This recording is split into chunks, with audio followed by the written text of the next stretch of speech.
going to be going through how you guys can win every single fight inside of Roblox Blade Ball. Also, subscribe. All right, now for the first tip, guys, we want to hit the ball early. Now, if you are having trouble actually deflecting the ball and timing your hits correctly, try and click a little bit earlier than what you normally would. And you know when you'll do this tip correctly, because it'll play a sword swinging sound effect. This is honestly really useful if you're actually having trouble just hitting the ball in general. And if you're getting into situations where you're really close to your enemy, it honestly doesn't hurt just to time your hits a little bit earlier than you normally would. That way you don't end up dying because the ball is in your face and you can easily start winning some more fight. Anyways, for the next tip for you guys to win every single fight, we're going to be talking about how you guys need to track the ball. Now, to be honest, guys, if you're not tracking the ball, that is a massive blunder. You honestly need to know where the ball is at all times to give you the best odds at winning inside of this game. Not only that, but if you just want to kill your opponents in general, if you want to get them out of the game, you gotta know where the ball is. You can take advantage of knowing where the ball is by attacking unsuspecting enemies, and I'll go into that later in the video. Just knowing where the general direction of the ball is really important to stop you from getting eliminated yourself. That way, when the ball does end up coming towards you, you know exactly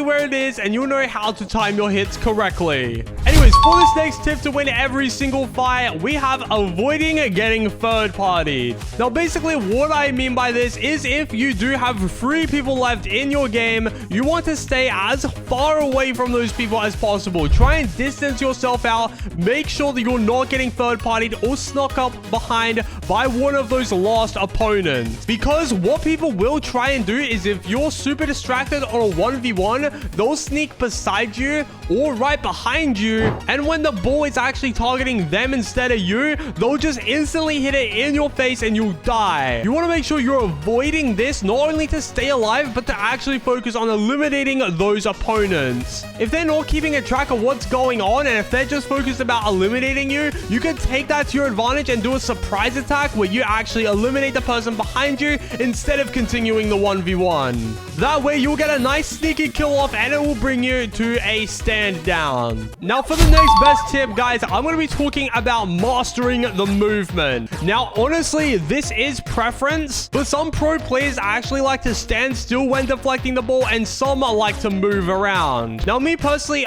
I see the advantages of doing both of these. I reckon in my opinion, it's more situational than it is doing a one or the other. So try and use it whenever you feel it's necessary. That way, instead of just standing still and waiting for someone to come and rush you, you can actually use both of those techniques, move around and standing still, to make sure that you're not getting rushed by several people, and to also take advantage of standing still by timing your hits and focusing on your hits correctly. Make sure you're not just doing one or the other. Make sure you are using it if it is ideal for the situation, because you don't want to use the wrong technique and end up losing because of it. Using the correct movement techniques as well will also help you just generally win the game and eliminate your opponent. So I would strongly recommend actually taking into consideration if you actually need to stand still or if you need to move away from the situation. Anyways, guys, the next best tip that I can give you guys for eliminating your opponents is using a attack-based ability.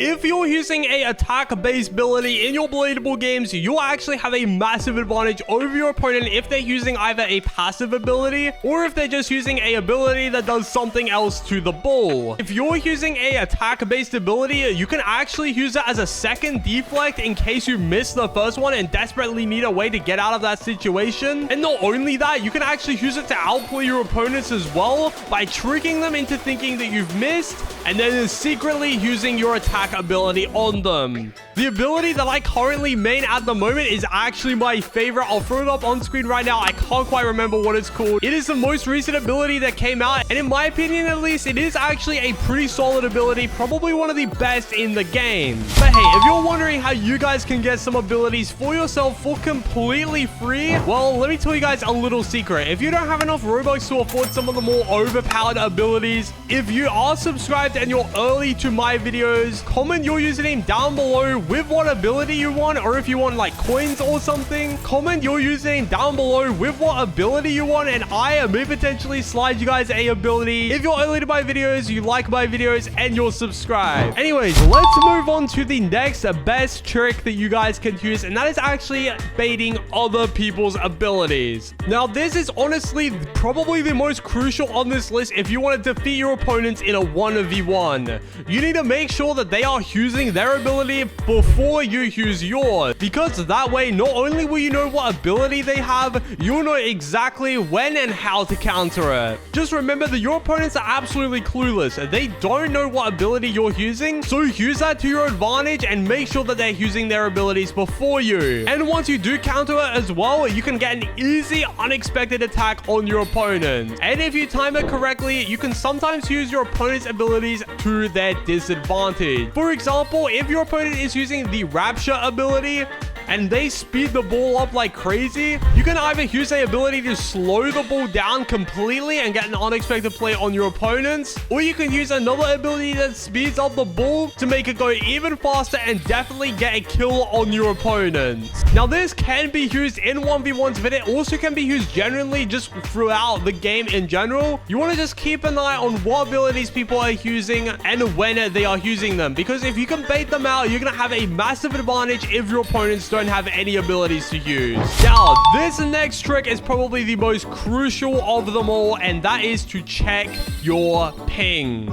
This is probably one of the most key valuable informations in Blade Ball to help you start winning some more fights. If your ping is really high, that means your clicks are going to be really delayed, so you're going to have to watch out for that. And if your ping is really low, congratulations, you're in the lucky percentage, and you're not going to have too much worry hitting the ball.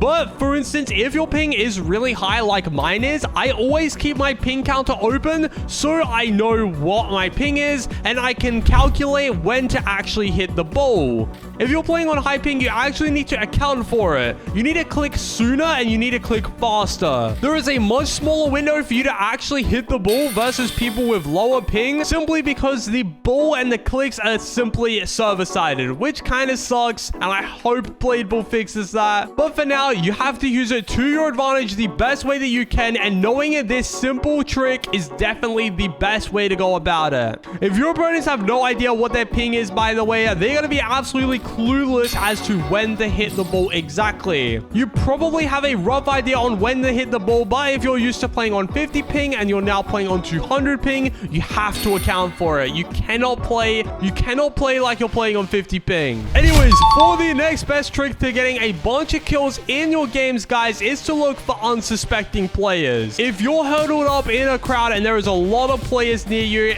and say for instance the ball is targeting you a lot, make sure to spin around and deflect the ball to some of the people that you don't think are paying attention. If you suspect that someone isn't paying attention in their game, deflect the ball to them when you get the ball targeting you and see if they hit it back. If they do, you'll know that they're paying attention and they're not AFK. But if they're not expecting it and they're definitely just out of the zone, they have no idea what's going on, there's a free, easy kill for you to get right there. This is especially good at the early stages of the game, since a lot of players are not going to expect the ball to target them immediately. So if you look for the players that are standing still, or if you look for the players that just aren't looking in your general direction, you'll know that that player is probably not paying attention, and it's just a free, easy kill. Adding on to this as well, you can also kill the AFK players that tend to be in the game. They're just free kills. They're not too special. But yet again, you do want to get as many kills as possible so you can get all those juicy coins. Anyways, adding on from the previous tip as well, make sure you are concentrating on what other players are doing. The more information you have about each player, the better odds you're going to have